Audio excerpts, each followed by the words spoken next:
earlier I had a bit of, I think it's called imposter syndrome, where I just suddenly thought to myself, like, I live in Uganda? Like, how? When? Surely not. And it's just crazy, really, because obviously none of my life was planned. This was not planned out, and it's just so funny how life works out. So I first came out to Uganda over 10 years ago now. And even coming to Uganda in the first place, like I'd always wanted to go and volunteer.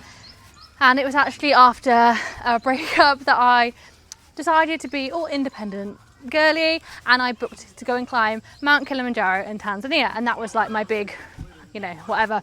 Anyway, and then I was actually going to go to Malawi afterwards.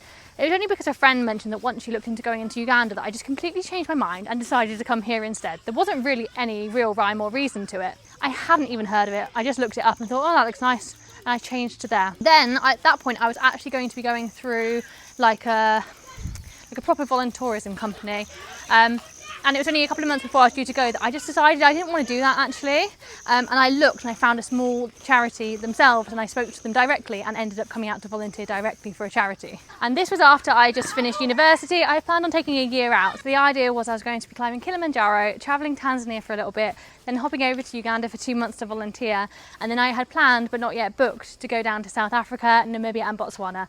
And I was basically planning on spending a year travelling, a gap year, and then going back, probably working, and then heading back out on more travels. I had caught the travel bug in the gap year I took before uni, and I just wanted to travel, non-stop. But obviously, once I reached Uganda, everything changed, and everything changed when I met a baby Adam. I think I'd been here about a month when I met him. Then I'm sure many of you know the story by now, extended my stay, ended up going home eventually because I didn't think I could stay forever before moving back out here to pursue adoption.